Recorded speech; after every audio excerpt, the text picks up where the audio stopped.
All right, thank you, everybody. We're going to get started. So I'm Barry, founder and CEO at Ivy, and I'm incredibly excited to have as our guest today, John Rossman. Hey, John, how are you doing? Doing great. Thanks for having me. So great to have you. So John and I met at our Ivy Miami masterclass, where we spoke on where he spoke on a similar subject, and I cannot think of anything that can be more useful to our members, whether they're working at startups or in large corporations, anyone who is working on both innovating and also trying to run an excellent operation. I think this is a spot on topic. John was actually the founder of Amazon Marketplace. And today we're going to be discussing how to think and scale like Amazon. So John, once again, thank you for being here. And I want to kick it off with just asking you, what got you to focus your energies on this subject and write a whole book on this? Why is this important? Yeah, so the book, in case anybody doesn't know, is called Think Like Amazon, 50 and a half ideas to become a digital leader. And over the past 5-7 years, I've just gotten asked in so many different ways, like, how would Jeff go about this? How would Amazon think about this? How does this happen at Amazon? How does Amazon get the results that they do? And so I just kind of packaged all those up into these bite-sized, action-oriented stories that are the ideas with recommendations. And so, everything I do, from my speaking to my client work to the books, it's not about Amazon, it's about you and what are you going to do to compete differently. And that was really the inspiration for the book. And Amazon is so clear about how they go about things, what they prioritize, how they work together, how they make decisions, what's expected. That it was actually pretty. If you understand the inside of the beast, it's a pretty easy story to decompose into little pieces.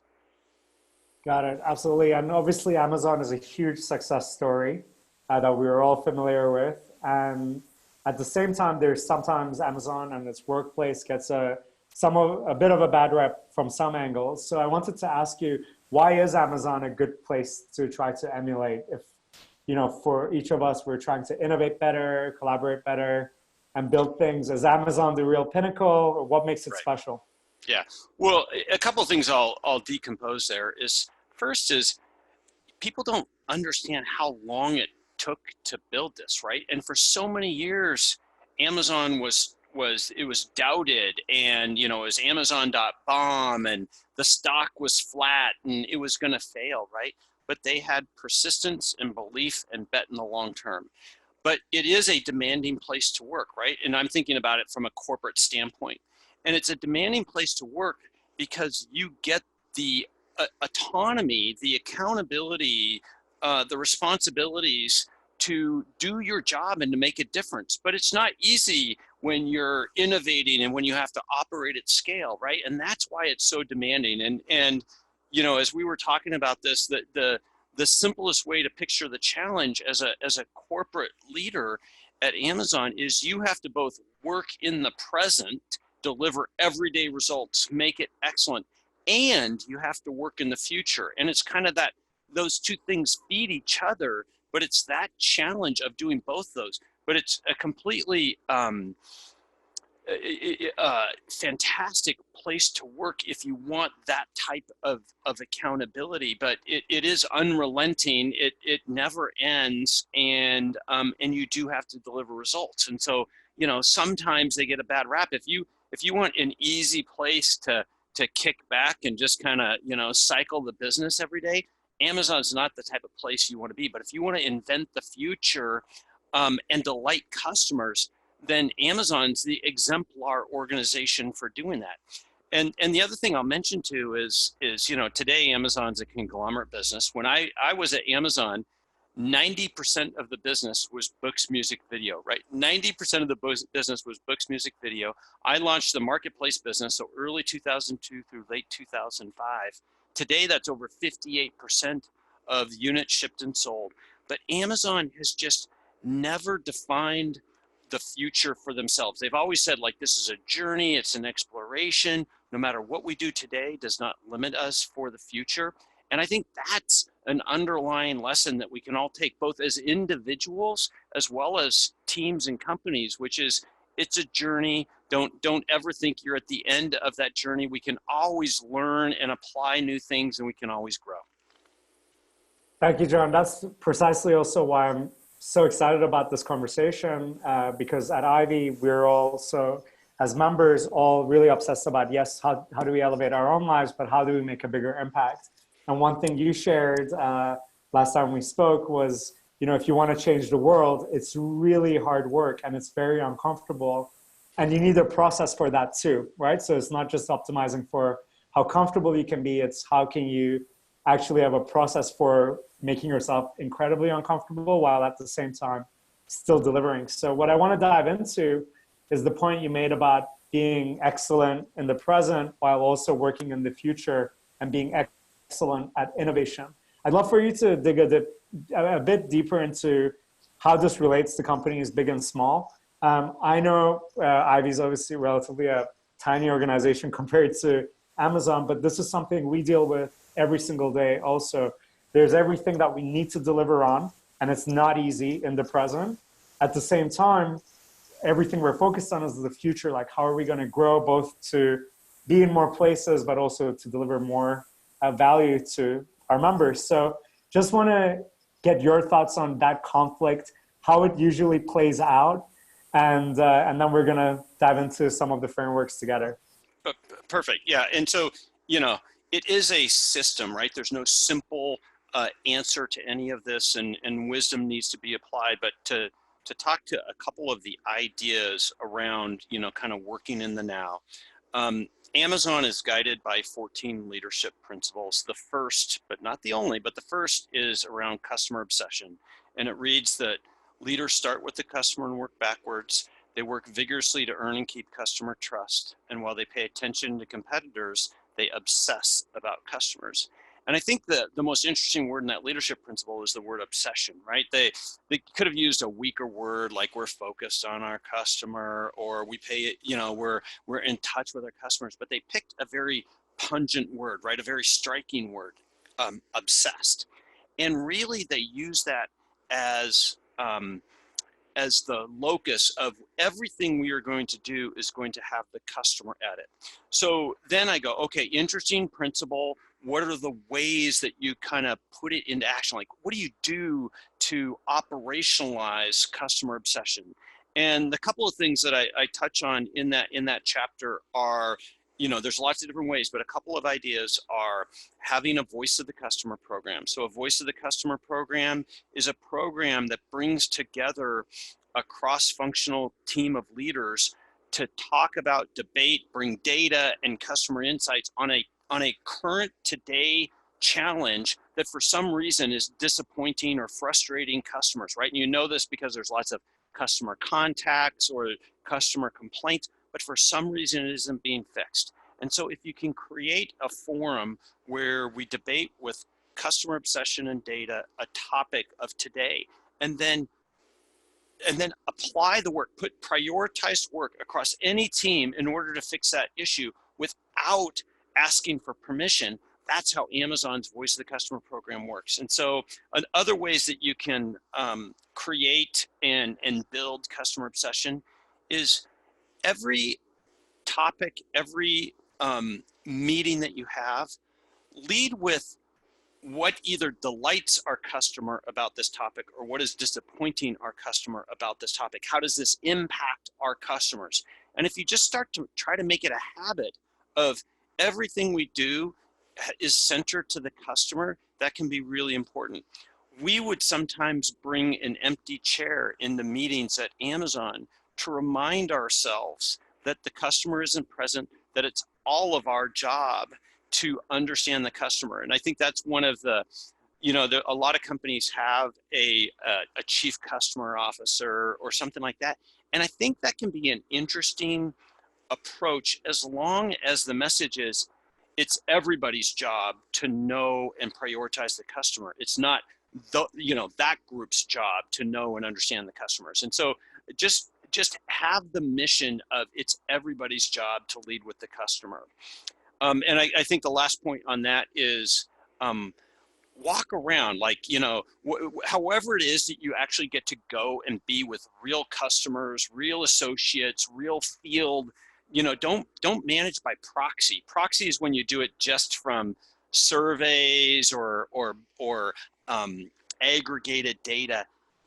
Get out in the field, spend time with your customers, be a customer, be super curious, and get to the details. So spend a lot of time in the field. Um, Love that. the next idea around working in the now, it's called deliver results. Own your dependencies to overcome and succeed. So I talked about Amazon's first leadership principle, which is customer obsession. The 14th is deliver results, right? So these are kind of the capstones on the leadership principles. And really, that's the notion that leaders at Amazon, they don't get to do this. They don't get to point the other direction when I have a dependency or something happens that impacts my results. Leaders at Amazon are expected to deliver hard results despite setbacks and despite dependencies. So you see leaders at Amazon managing dependencies, right? Other groups, inside or outside, other resources that your successor are dependent upon. You see them managing them in a much clearer, more specific way. One of the tools or approaches that we used at Amazon was, well, I'll mention two. So one is always have service level agreements, right? A service level agreement is the key personal call it contractual commitment of, what's the availability, what's the dates, what's the performance that my service is going to deliver to you that you're dependent upon. So always have metrics, always have SLAs. And the other is, think about when you're working with another team, they're not in your organization, they're outside your scope, and you're doing some type of review meeting, right? They typically tend to be pretty darn polite, and everything, right? How's everything going? Oh, everything's great, until it's not. That's not how status meetings go at Amazon, right? We always use the mindset of kind of what we called rude Q&A at Amazon. And rude Q&A is just the notion that I'm going to ask really direct, really hard, kind of worst case questions to you and not assume that everything works. Understand your risks better, understand what's going on, even if you don't report to me. And all that does is it makes everybody better. And so as long as you set the expectation that, hey, we're going to ignore organizational boundaries, we're going to ignore jobs and titles, and we're going to have rude Q&A on this, it's not personal, right? It's just about managing dependencies.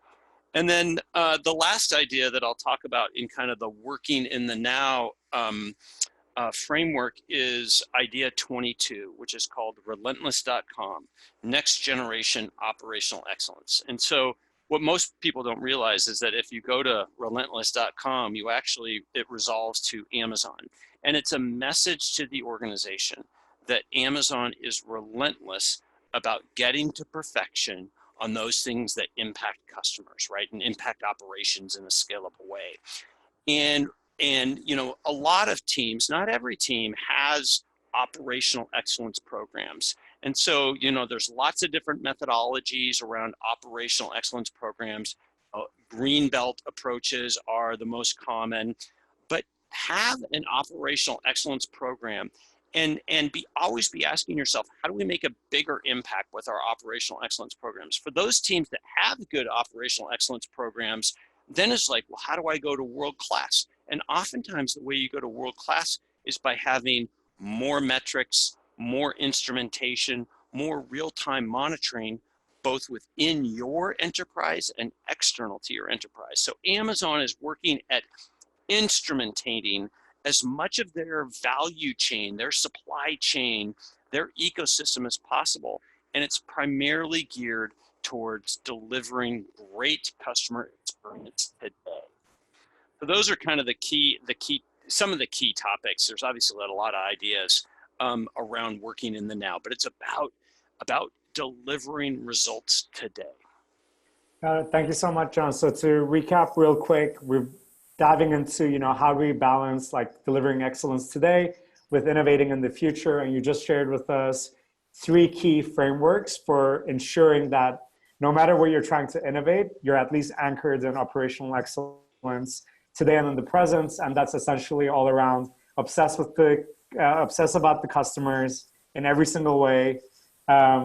Really make sure that the leaders in the organization are focused on delivering results in a very quantifiable way, and then be relentless about how you're constantly looking to make your operations better. So clearly lots of questions around those, but just to bring us full circle, what I want to do is, now that you've shared with us these three ways in which we can all, like, I guess, think about how to be excellent in the present, would love to now hear from you how you think we can also better innovate about the future. So what are some of the key frameworks that Amazon uses when it comes to that? Well, I mean, the first is people don't everybody says like innovation is key to our success in the future, but when I ask how many actually have a deliberate process for how innovation happens, typically nobody raises their hand, right, when I'm in it with an audience, right? And it's the step one is just recognizing that disconnect, that if we want the outputs, we want growth, we want innovation, we want great experiences, those are outcomes. We have to be thinking about, well, what are the inputs we need to do in order to get those outcomes, right? And Amazon, it's a system, right? It doesn't happen by accident. There's actually a system for how they go about innovation, and always be, in big ways and small ways, delivering new capabilities. So a few of the important concepts from Think Like Amazon that get at this notion of being a systematic innovator are idea 10, which is called "You Are the Chief Product Officer, the New Management Science of Being a Builder." And so if you think about essentially the established status quo of what it means to be a leader, it's oftentimes about having presence, managing big budgets, having big teams. Those are the things that are kind of the coin of the realm, right?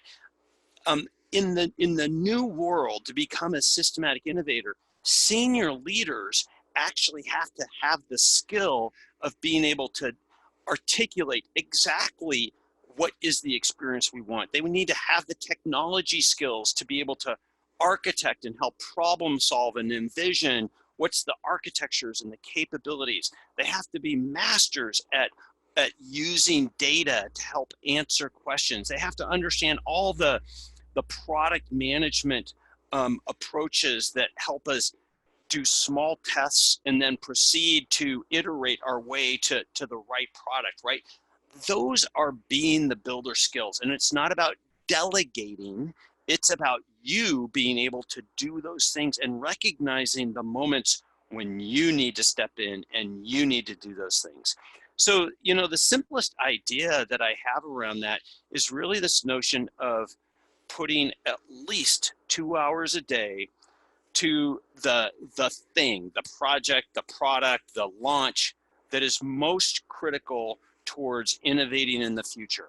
If you want that to work, you need to be willing to put at least 2 hours of detailed time, and it's roll up your sleeve time. It's not review time, right? It's like, let's write the use cases, let's define the data, let's go talk to customers. It's you actually doing the work, and diving in deep will give you much better insights into helping to guide that initiative. So that's idea 10.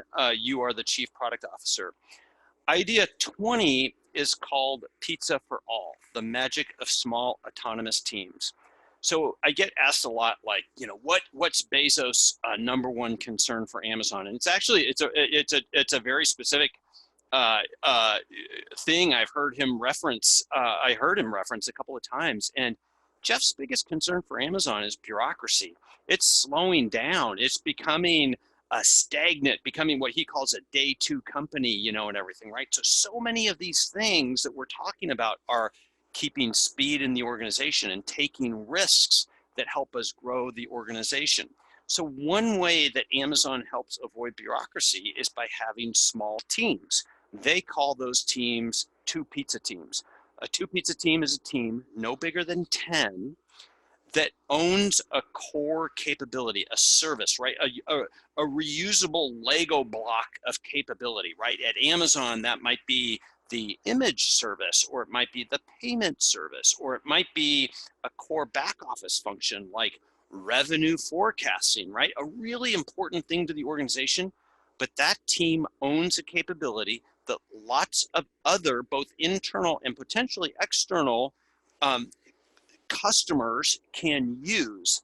And so that team, because they're focused on that one service, that one capability for a long period of time, guess what it breeds? It breeds obsession, and it breeds insights and accountability to innovate that. So the tool, or the question to everyone here, is how do I create small teams that own a core capability for a longer period of time so that they can be more um, independent, they can move faster, they can have a higher degree of accountability, they can understand their customers better, they can really be asking, how do I continue to innovate on this core capability? So that's the two pizza team concept, pizza for all. And then the last idea that I'll talk about right now about working in the future is about Amazon's orientation about how important writing out the project or the concepts is. And so idea 44 is called a narrative about narratives. Ditch the PowerPoint and gain clarity. And so, what do most of us do when we're proposing a project, or we have a proposal, we have a product idea, right? We put together a PowerPoint. PowerPoint is a horrible medium for getting teams to actually understand with clarity, which means both simplicity and completeness of thought, exactly what it is that we're talking about. What happens is most times we're talking past each other.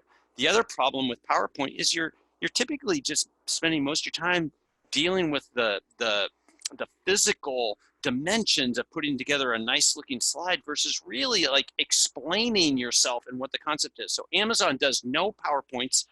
Every project, every proposal, every idea is written as a 6-page narrative. And that process of forcing teams, forcing cohorts, colleagues to write out their ideas has several benefits. First is, when we work together to write things out, it forces us to hash them out, right? To get to a level of common understanding that we don't get to before. Secondly, when they're passed up the organization, meetings start with 15 to 20 minutes of silence. Phones put away, computers put away. Leaders have to lean forward and actually read the narrative. They have to deeply understand it. It's much more demanding, actually, on senior leadership to read a narrative than it is to have a dumbed down PowerPoint presentation. But it helps leaders understand what it is we're proposing to do and make much better decisions about that. Like a super important management moment is, where am I going to put resources, right? This helps them make much better portfolio allocation decisions. And then the third benefit of writing out ideas is, when we're then sometime down the road, we can take that narrative and we can go, hey, did we deliver against that, or what didn't? What changed, right? And so it should be a living conversation to remind us what's important. So I would just recommend, ditch the PowerPoint, write out important concepts. Even if you do it just for yourself, you'll find that it forces you to really identify, what do I understand well, what don't I understand well. Always make, of course, the customer as a key actor in your narrative, and everything. Get super clear on how things will work, right? Not obtuse wording, but super clear so you can taste it and smell it and feel what the customer experience is, or what the operational, and then talk about, like, well, here's the stuff that has to happen in order for this to happen. And if you do that, you'll proceed on a much more deliberate basis. And I think the point is of working in the future is, you have to envision a journey, but you have to bring it back to small incremental steps that you're going to take getting to there. And starting with a narrative helps you do both envision what the future is, as well as bring it back like, well, what's the next most important thing that I do on this journey? Absolutely. And Amazon is also quite famous for this, writing a press release of, written in the future. Could you share a little bit about that too? Yeah, Because I so think that's that could actually be, the next idea on the book. And so you typically kind of do narratives and future press releases and what's called an FAQ, frequently asked questions, and user guides as kind of a combo of things. But a future press release, like once you understand what the idea or the proposal is, the narrative is, you write a future press release. And that's a shorter piece, right? So that's meant to be a little pithier. It's an announcement, but it's an announcement of your project or your capability, not when it launches, but like a year after it launches. Once you've had success, and you of course outline what delighted my customer, right? Like that's the most important thing you get super clear on in the future press release. Then maybe you have the metrics or the business case. But then the third piece of the future press release, you talk about, well, what were the hard things I had to do? Not the simple things I had to do, but the hard things I had to do in order to make that vision happen.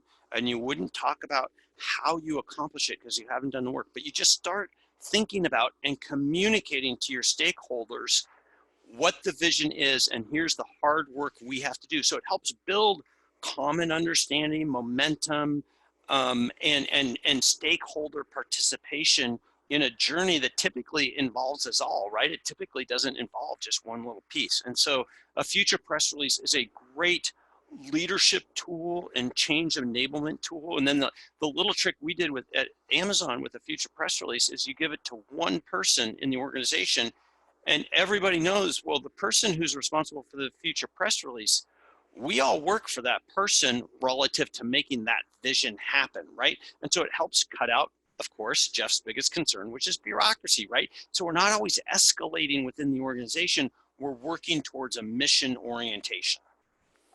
okay, I love that. So I know that your book has 50 of these points. So you just shared with us 6 and then a 7th one there at the end.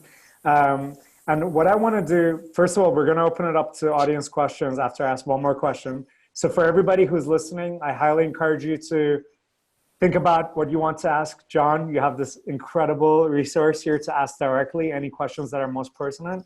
I think as he mentioned in the beginning, try to think about what's really going to help you and your organization the most to make a bigger impact, to innovate better, to be more excellent at your operations today. So any questions you have, please type it into the Q&A box that's at the bottom middle of your screen. So type it there, and then I will loop you in to ask your question directly in a few minutes.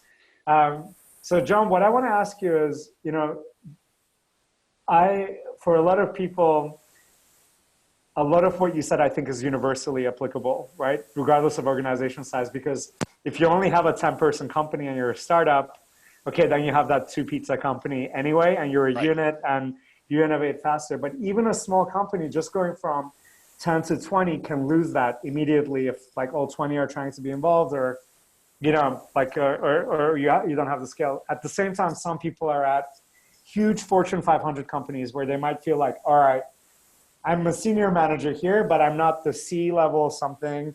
So how can I navigate all these as well? So what I wanted to do is just like very quickly get your tips for like specifically if people are at a very early stage venture, and on the other extreme, if they're at like a gigantic company, what would be some of the advice you'd give them, right? Let's start with the smaller company first. And then for a big company, what should they keep in mind? Like when they're hearing everything that you're saying right now, what are the caveats or adjustments they might want to think about on the small side and on the big side?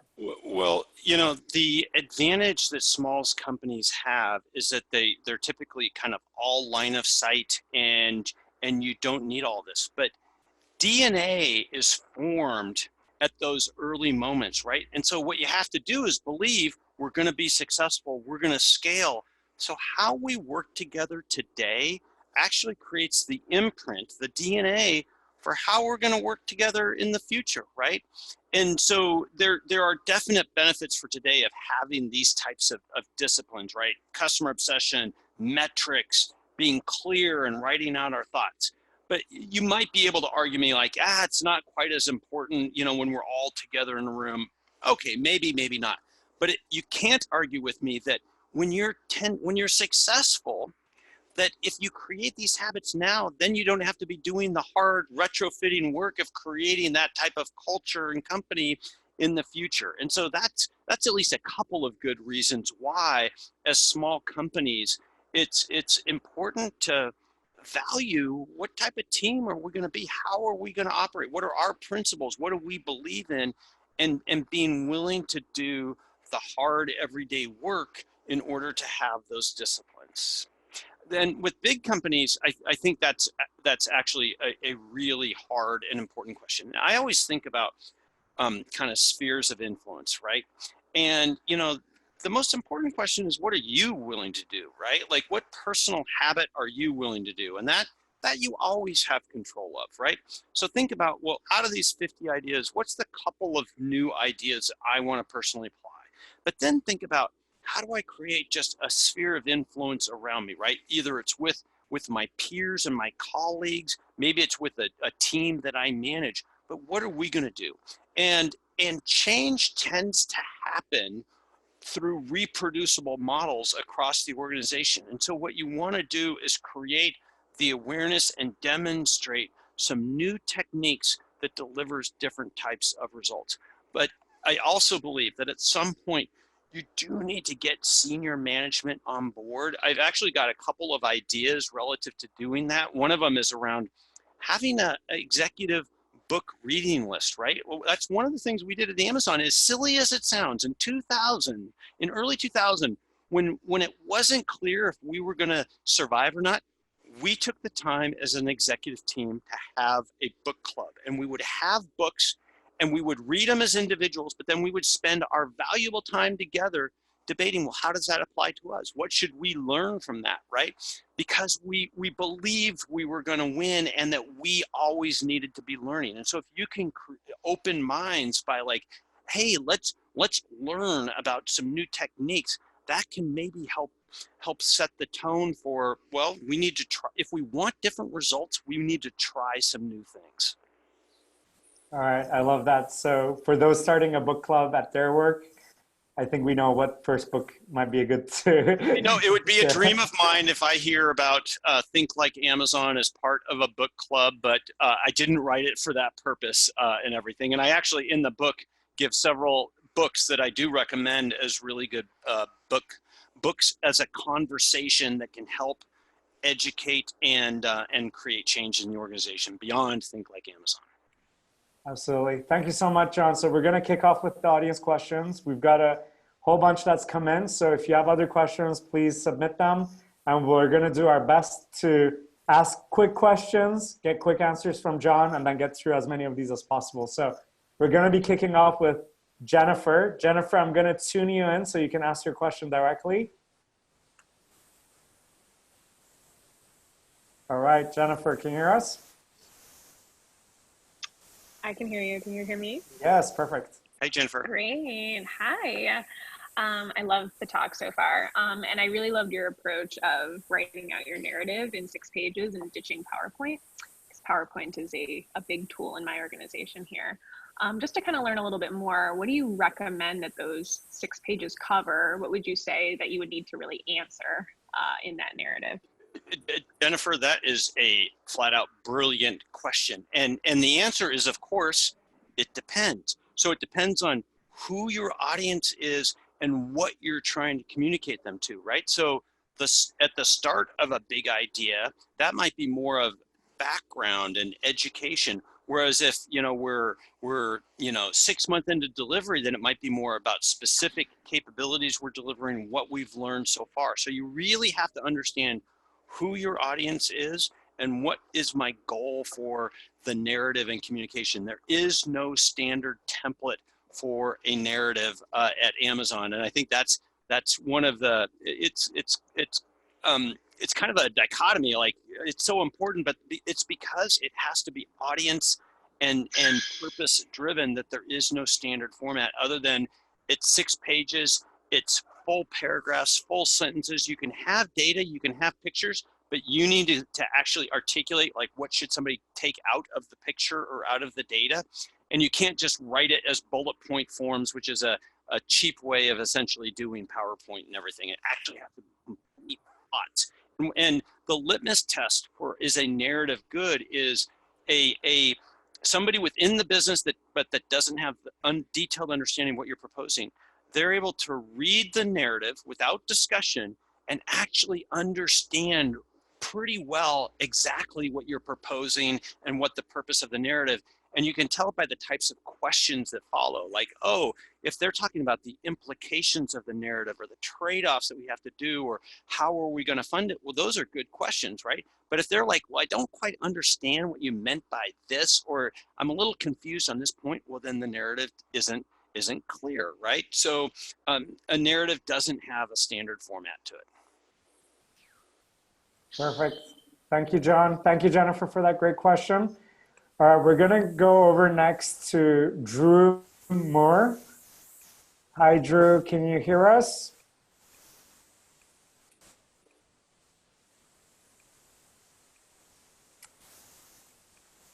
All right. I'm having trouble logging him in, so I'm going to just read out his question. So Drew runs a growing digital agency, and he's wondering what's the one key area they should focus on as they look to scale as a fully remote creative services group. And the question also goes into like how to balance the culture and brand internally with remote work. So what's your experience of this based on the Amazon way? That's the type of question where I go, that's where the discussion stops and the consulting project begins, right? Because it takes context into understanding his organization, their business, who their customers are, in order to answer that. But I think with any type of agency, you're typically working through another company to serve a customer. And so I would guess that maybe it really is understanding like, how do they help their clients win better and maybe take some of these concepts into their client so that they can deliver better. And I think the toughest thing, I'm not a marketing expert, but the toughest thing that when I work with marketing teams is they tend to lead with defining what our marketing position is, and then they backfill with capability. And I believe in the opposite, which is your capabilities define what your brand is. And so it really is, well, defining how are we going to delight customers? How are we going to win? Why is somebody going to select from us? And then let that inform what your brand proposition is, right? What your customer promise is and stuff. And so I think that in the new world, like the mix of advertising versus actually developing working capability, it flips in orientation. Got it. Love it. And actually building off that question, we have another question that's somewhat related. And again, they're relating back to the pros and cons of Amazon's culture. So I think for many people, they think that, okay, a company that can sustainably innovate really, really well is a company that has this like incredible culture. And maybe the way people envision that culture is like more warm and fuzzy than how it actually might be. So just curious to get your thoughts on that. Well, they're absolutely right. If that's the culture you want, then that's the culture that you should be in, right? So people think that culture is all about attracting and retaining everybody, but actually good culture helps repel the wrong type of people for a company. Not everybody should be in your company, right? It depends on what your mission is, what your principles are, what your ambitions are. Amazon's ambition is to be a constantly innovating company that invents new capabilities for customers. That's hard work to do. It's demanding work to do. And so they've been very clear about like, this is what we believe in, this is what we don't believe in. It's not for everybody. And so I would just say like, yeah, Amazon's not for everybody, and your company shouldn't be for everybody too. And so use your culture as the key way of defining what are the types of people we want and how are we going to work together, and what types of people is this the wrong place for. Okay, I love that. Thank you very much, John. Going over to Daniel in Chicago. Daniel, hello.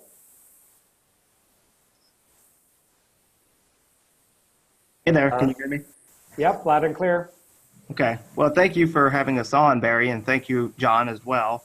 You bet, I Daniel. asked a couple of questions, and this one, might be very difficult to answer, but I just really want to know is there an ideal way to scale your organization, or is it just going to depend on what type of organization? Well, let's start with I love getting tough questions. That's a challenge, right? First is defining what does scale mean, right? And so I think that's a word where I think we all kind of think we know what scaling means, but my guess is there's some details of that we maybe are talking past each other, right? At Amazon, scale was a very important word and it had a very clear meaning, a simple meaning to it, which is you're going to be able to do more eaches in your business on a declining cost per each. And so whether the each in your business is an order or an item or a customer or a bit, if you're truly scaling your capabilities, you can do more on an improving economic cost basis, right? And when you apply that definition, then what you always have to be doing to scale something, it means, well, I actually have to get better at doing it. I can't just throw more people, more cost at it in order to scale, because while that may let me grow, it doesn't actually improve the unit economics of that growth.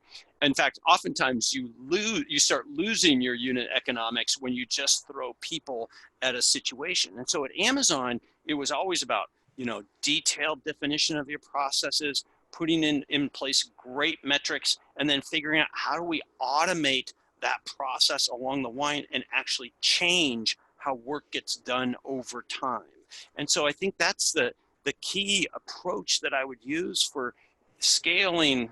And I'm sure there's examples where this thinking doesn't apply, but in most cases, figuring out how am I going to actually mature and put in better instrumentation and progress and constantly reinvent the way that work gets done so that I'm truly accomplishing scale for that capability. That is awesome. Thank you so much. You bet. Thank you. Thank you, Daniel, for the great question. Thank you, John, for the awesome answer. We have another remote question that I'm going to go ahead and ask on this member's behalf. So one moment. Okay, so the question is Jeff Bezos as a leader, right? So to what extent, is his all these ideas just come from him? Does he embody them all the time?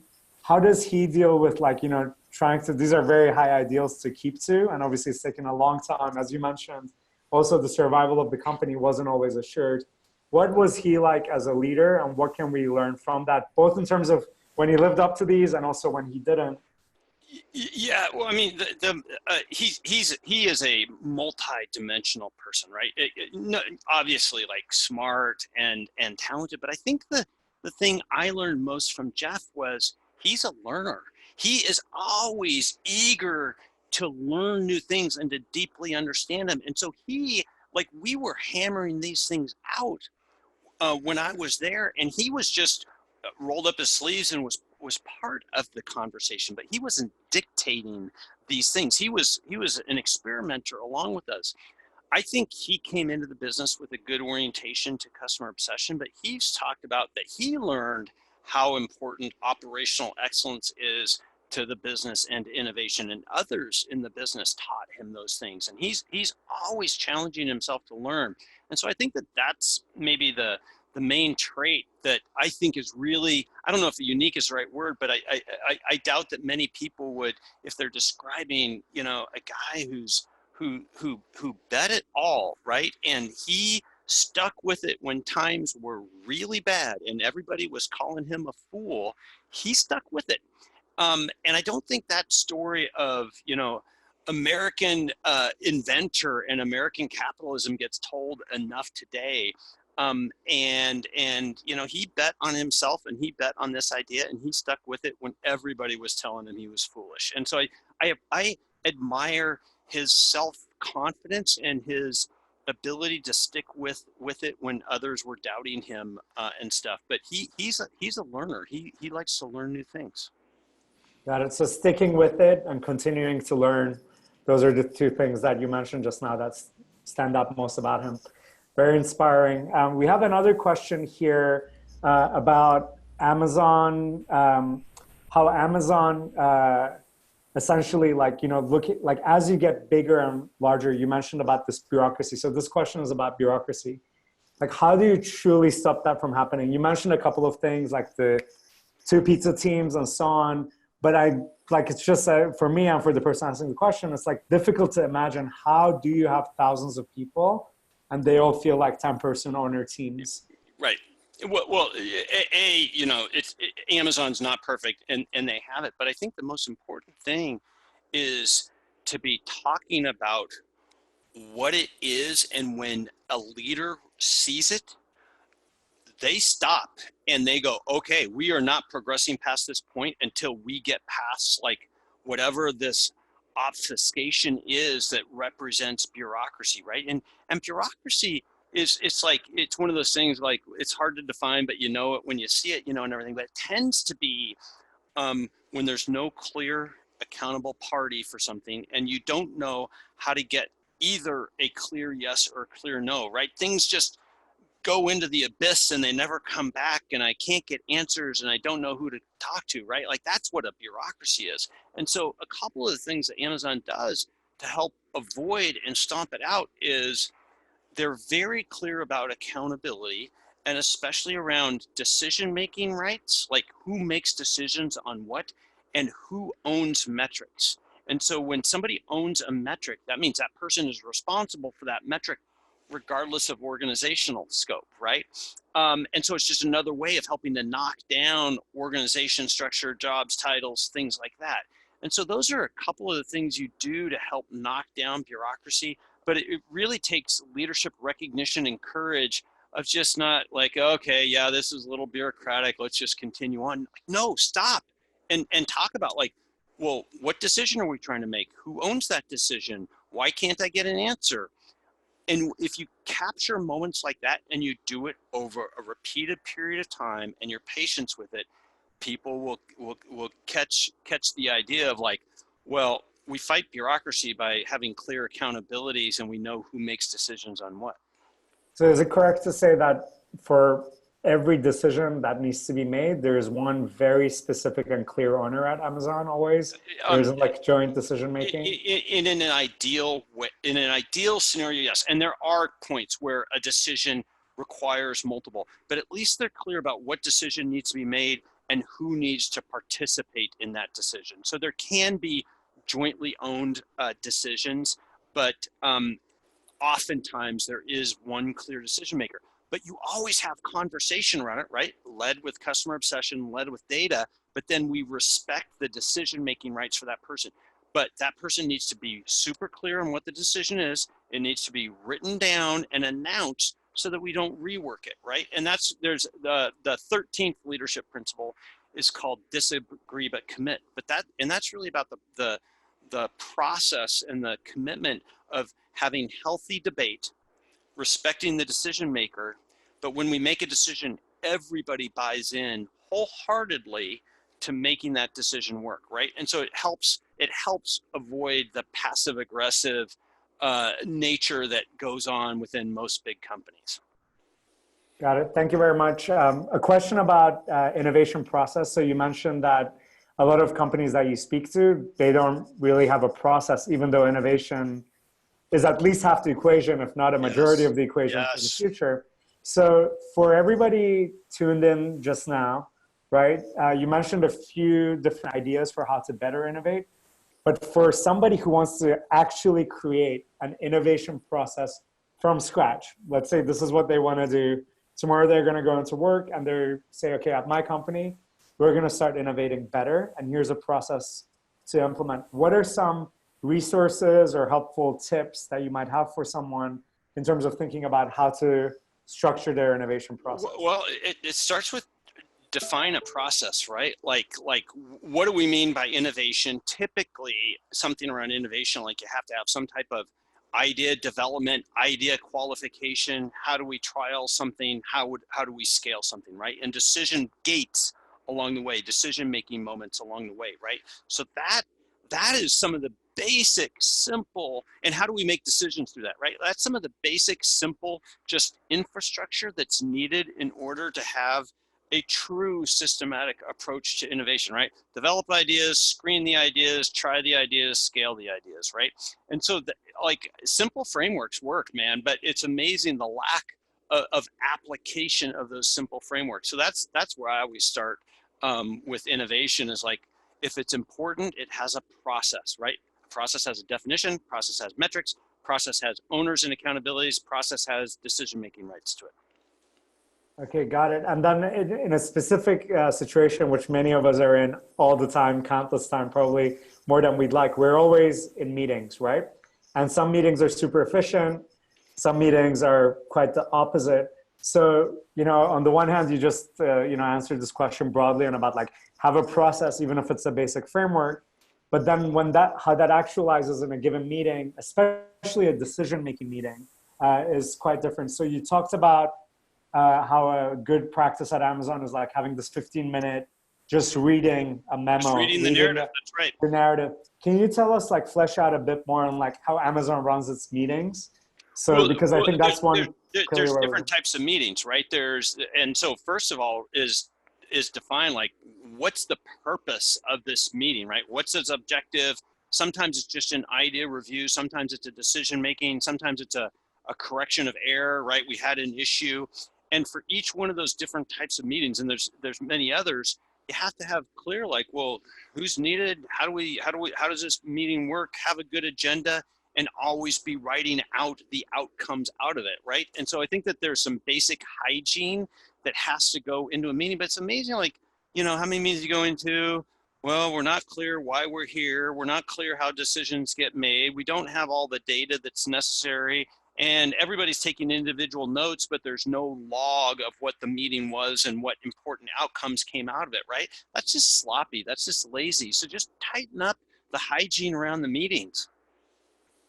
Okay, I love that. And when we have a conversation like this, when we're looking at this incredible company, your experiences there, all these frameworks that have taken years and decades to develop, it can feel like, wow, that's like the pinnacle of perfection. But, I work in a very imperfect company because we're, maybe more chaotic. We're earlier on, or like we're not as excellent. Just would love to hear from you, like, what are was it really like that at Amazon, or were people actually tripping up all the time and dealing with that? Because I think learning about that part of it can be highly encouraging for people too as well. It's definitely imperfect, right? In every way, it's imperfect. But part of the relentless.com is like, we are going to try to do better. We are going to try not to accept that fate, because when you start accepting it, it just tends to get worse, right? And the other thing about like what works really well are the key processes that impact the customer experience and customer trust, right? So things like getting the package to the door works 99.99% of the time, right? That's the type of process that has to just be highly strung together. How we review narratives, how we do, different things. Well, those tend to be a little sloppier and a little less imperfect, because to some degree that's an exploration process, and sometimes exploring isn't a straight line. And so you just have to, not give in to being imperfect. You just have to be trying to get better, and especially on those things that matter to customers and impact cost and quality in a major way. Those are the processes that you have to be engineering to be absolutely world-class. If you get those things right, then everything else can be a little sloppy around the edges, and to some degree that's good. All right, I love it. We have one other final guest question. So this person is saying, I would love to hear about the funding challenge of innovation, i.e. needing to innovate before the benefits pay out. And also the natural efficiency/discovery paradox of large companies, where most leaders want to focus on business efficiency, but discovery and innovation might threaten the business efficiency. Cost more, delayed ROI, effort away from core metrics, etc. So, well, that's a big, really good question, but a big question. But I think fundamentally, it really is understanding a couple of things around funding and innovation, which is, first of all, if it's truly innovation, we called these things, if we didn't know if they were going to work, we called them something different than our normal types of projects. We call them bets, right? And a bet, like, I don't know if it's going to work or not. I think it's a good idea from everything I can see, and especially from a customer experience, it might be a really cool thing to do, but I don't know if it's going to work, and I don't know if it's going to pay off, and everything. Well, the key on those is to make them as small as possible, right? The whole agile approach, the minimally viable product, be hypothesis driven and test it. Well, that's what you apply to those small things. And so, and then the other thing is, like, you have to understand, like, again, we all want the outputs of innovation, but we don't want to always go through the pain and failure is the word you often hear. Now, failure is a tricky word.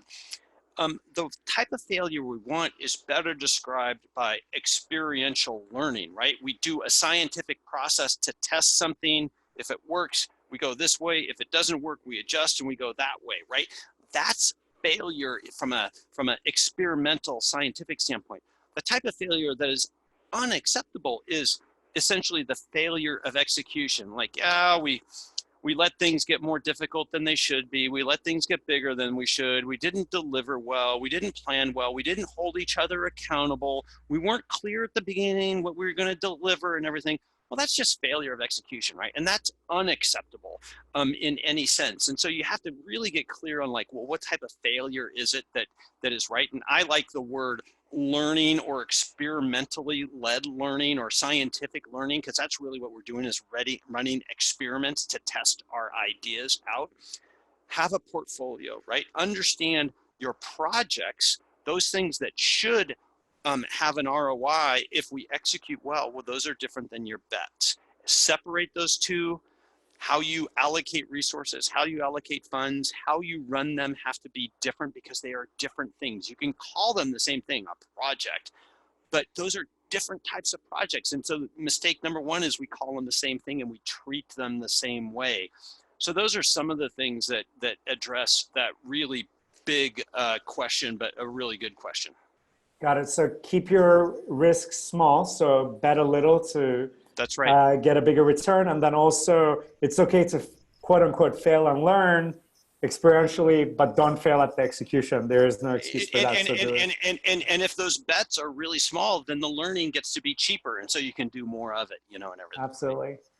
Okay, this has been absolutely invaluable. The last question I want to ask you before we wrap up is, you've just incredibly generously shared these very important lessons that can make a huge difference to every business. There wasn't a single thing you said that didn't resonate with me directly on what we could be doing better here. I would love to hear in turn how our community can best support you and on your journey, and any final thoughts you might have for everybody. Well, I mean, obviously, buy the book, but honestly, if you really want to help me, write a review at Amazon and at Goodreads. Write a review. It's incredibly important to other customers to hear, what did you take, from the book? It's available in hardback, Kindle, and audiobook, but write a review. That's a huge favor and really does make a difference. Okay, amazing. Thank you, John. And any parting thoughts and wisdom to share with everybody? My question would be back to you, Barry, which is, what are you willing to do differently based off of, think like Amazon and stuff? And that's really what the essence of the book is. It's not about Amazon, it's about you. And what changes are you willing to make to innovate and grow better? Yeah, I think that's a great question that we should all be asking ourselves. I have many thoughts to share purely based on this conversation. We have a management committee meeting right after this. I think the point you made about being a chief product officer and those people with innovation as part of their roles, really making the time and owning the product, I think that's one thing that I'm going to differently, and I'm sure everybody else here has something else. I'm also definitely going to write more of those press releases a year in the future and come back to it. So there's more, but those are two. Cannot thank you enough, John. Really, well, thank you. I'm really lucky to get to talk to this audience, and so I want to say thank you. I'm very grateful for that. Awesome. Looking forward to having you on again and to meeting again soon. All the best for now. See ya. Take care, everybody.